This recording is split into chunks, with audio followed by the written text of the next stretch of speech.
Would you believe that it's almost been 10 years since Moonlight was released and I'm now watching it for the first time? Happy Pride Month, everybody. This is Jalen Williams, aka Y2J, and this is my review and first watch of Moonlight, directed by Barry Jenkins. But that's right, it's been nearly 10 years since Moonlight came out, and I'm now watching it for the first time, mostly because of my stigma towards black trauma movies in a way, especially any of them that were directed by Barry Jenkins, who did If Beale Street Could Talk. Not really my cup of tea um, in terms of how the movie ended, but this movie is a complete 180 from Moonlight. If I just had a few words to describe Moonlight, I would say thoughtful, delicate, powerful, and most of all, honest. Growing up in the black community can be tough, especially if you fall outside of a certain mold. It can be lonely for you. And as bad as that seems, you really get to go on that journey with Chiron through this movie. I love that the directing in this movie showed you everything you need to see without taking it overboard with it being cruel or excessive. There's lots of points in this movie where you want to shy away, but it does a great job of keeping you locked into what's happening within the story without needing to look away because you don't feel like that's how someone should be treated. I truly love Mahershala's role in this movie, playing Juan, the sort of pseudo dad to Chiron in this movie. I really think this might be one of the shortest roles to ever win a supporting actor Academy Award, but that's for another day. I really did enjoy his performance. It was very tender, but very truthful, very honest, as I said before, with those four words. It was very delicate, but didn't, but told truths in certain moments.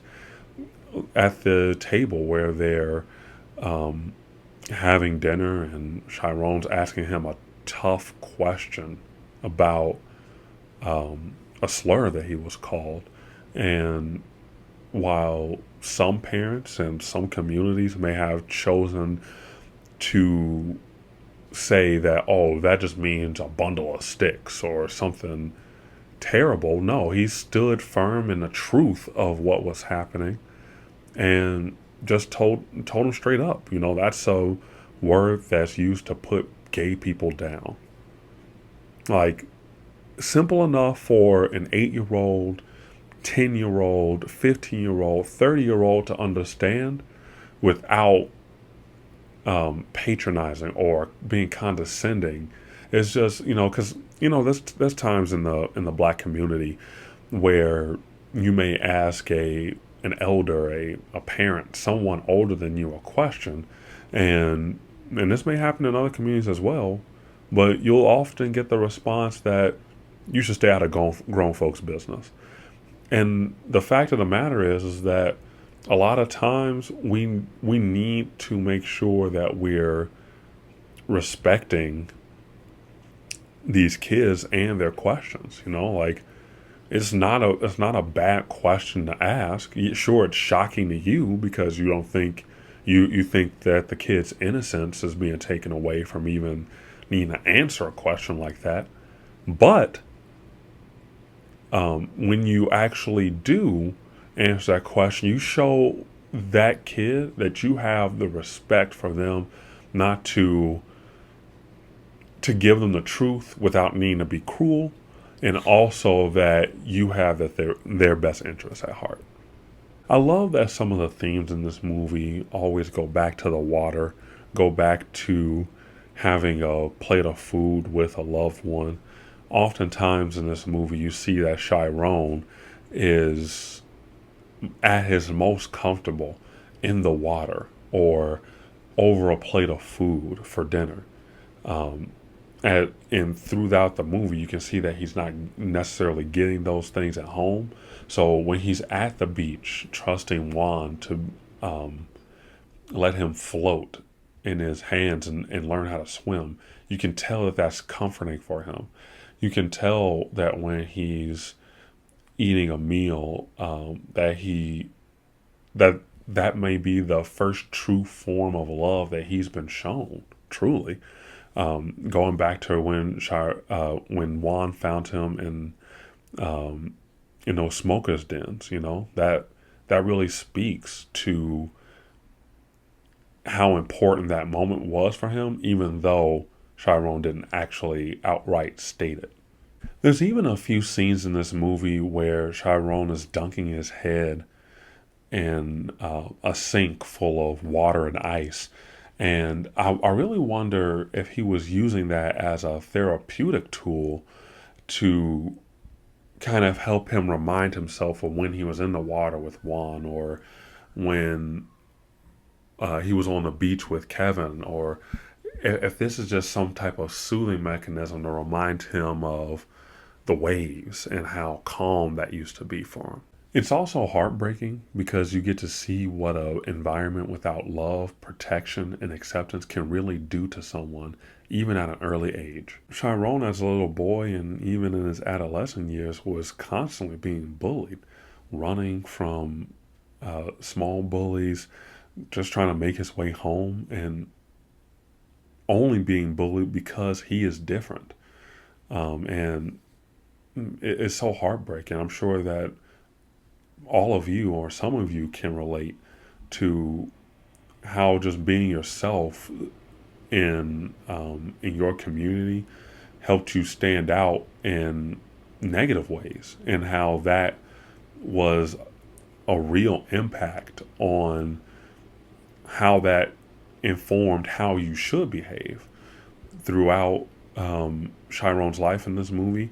You see him from a boy, to his adolescent years to an adult, and in that adult stage, he says something after reuniting with Kevin, that he had to build himself back up harder, and that's something that we can relate to. At least I think I can. That you grow up in an environment that doesn't allow you or want you to be yourself, wants you to kind of fit in or be like others. And it comes from inside the house as well as outside the house. And as much as you want to be yourself, it's either you do what you need to survive, or you could face more trauma. It's a terrible game of catch-22, but it is very heartbreaking and something that I really empathize with Chiron throughout this story. Man, I can't really believe that it took me so long to watch this movie. 10 years has literally flown by so quickly. And that's where I really have to shout out my movie club. Being a part of this club has definitely expanded my horizons when it comes to movies, and watching it with others definitely gives me the sense of community that I feel is needed when watching movies with harsher subjects and things like that. But once again, this movie was absolutely spectacular. Barry Jenkins, you're back in my good graces. I really appreciate the level of care and attention that this movie decided to show. And maybe I'll take another look at If Beale Street Could Talk to see if maybe I judged it too harshly. But other than that, thank you all for watching. Happy Pride Month. Once again, my name is Jalen, aka Y2J. Make sure to subscribe, like, and share if you would like to see more reviews and more black nerd things. I have pen collections that I need to show off, and other movies I need to review. So if you'd like to be a part of that, please feel free to subscribe.